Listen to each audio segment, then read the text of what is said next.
Hello, reading friends. Welcome back to the Jane Austen Literacy Foundation community. My name is Melissa. I am the community manager, and I wanted to do another one of these little videos and talk with you about some more books that I have received, books that I recommend, and then we'll end with me sharing with you the books that we're going to be voting on in the community book club. I thought it might be a little easier if I do these maybe once a week so the piles don't become huge stacks of books and it's a little bit more manageable. I would love it if you share with me in the comments what you've been reading this week, any new books that you have or books that you're excited that you see maybe coming out. If there's something that you think that we might want to read in the community group, please share that with me as well. I love seeing your reading recommendations. So without further ado, I will start out with the books that I got in the mail so far this week. So I am super excited about both of them. The first is called The Orchids of Ashthorne Hall by Rebecca Anderson, and you can see the cover a little bit there.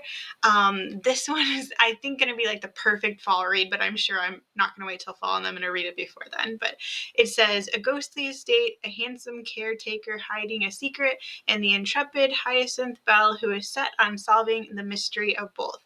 It is set in 1887 on the coast of Cornwall. I absolutely love a little bit of Gothic vibes. I am really excited that it is set in 1887. I think we see a lot of historical romance tends to be set in the Regency time period, so I'm always excited to find something set in a little bit different time period. And then the second one that I received is Highcliffe House by Megan Walker.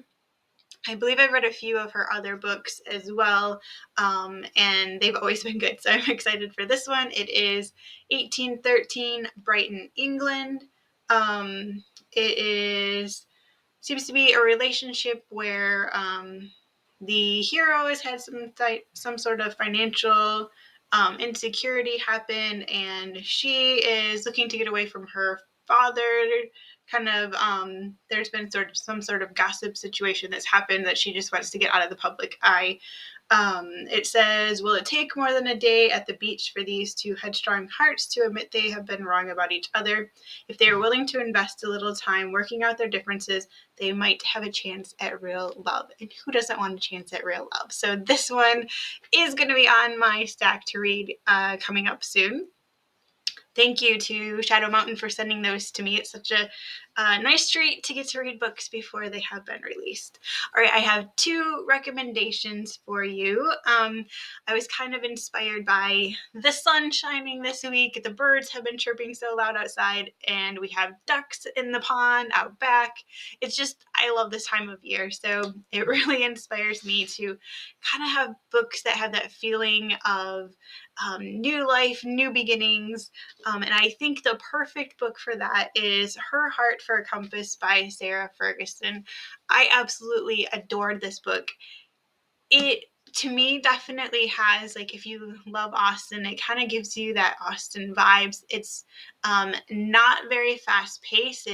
As you can see, it's a pretty bit of a good sized book. It's slow moving as far as the romance part of it goes, but is really just a new beginnings for, I believe, her name is Margaret, yes, the heroine in this book. But I absolutely adored this book. I want to reread it, see how I feel about it a second time around. But Her Heart for a Compass, to me, embodies a beautiful spring story.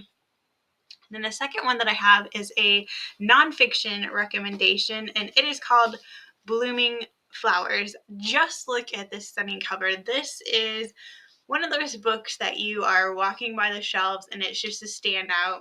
I saw it. I knew I had to have it on my shelf, and it's called A Seasonal History of Plants and People.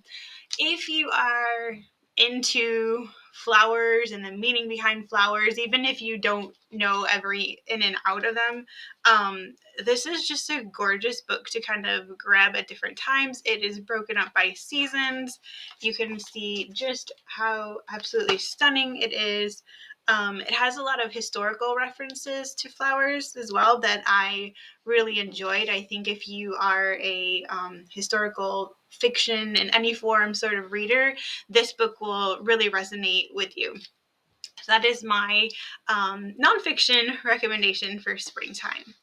All right, and then I will share with you the 2 books that we are going to be voting on for our book club pick for May. I can't believe it's already going to be May soon. It's crazy.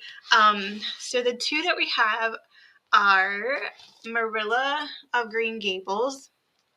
This takes the story of Marilla from Anne of Green Gables and gives her her own say. I really think this is going to be a beautiful book. I have not read this one yet, so I will be excited if we pick this one to read it with you. Marilla is just one of those characters through the books, through the movies, that I think that maybe you have a harder time connecting with, but you can really see where she's coming from and wonder about what happened in her life to get her to the point that we see her in Anne of Green Gables story. So this will be her moment to shine. If we pick this one for the book club, I will be excited to be reading that. And then our second choice that you'll be able to vote from if you're a member of our friends level at the community is A Dress of Violet Taffeta. And this story, first the cover is just, take a moment for the cover. This story has me really fascinated. So it's historical fiction based on the true life story of Lucy Lady Duff Gordon. Apparently she has some sort of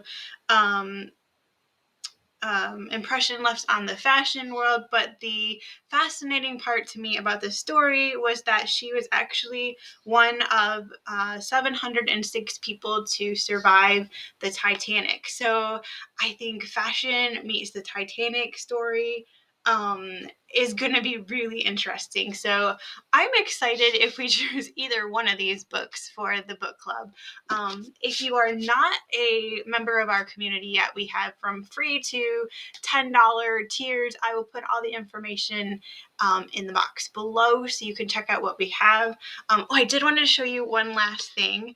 I have these printed out. So as part of being a member in the community, these are the book club bookmarks that we have. So each month right now we have a 3-piece Pride and Prejudice set that is being released, and you get those. These are printable downloads, and then we also have book plates that you can print out that go with them, and you can add those to your books if you like. I print mine out, and then I put pretty backs on them, and then I laminate them to give them a little bit more longer longevity. There is another bookmark that is loaded on there right now as well. If you can see, it has a lovely quote from Austen, and then you can put this gorgeous backing on it as well. So if you are a bookmark lover, you can download those and print to your heart's content. So I would love to know some books that make you think of spring. What are your go-to reads? Do you tend to look for new books, new beginnings at this time of the year? Are you maybe in the Southern Hemisphere and you're starting to bundle up and you are not looking for spring reads, you're looking for something a bit cozier at this time of year? Let me know that as well. Thank you so much for joining me. I will see you next time with some new books in and some new recommendations. Until then, happy reading.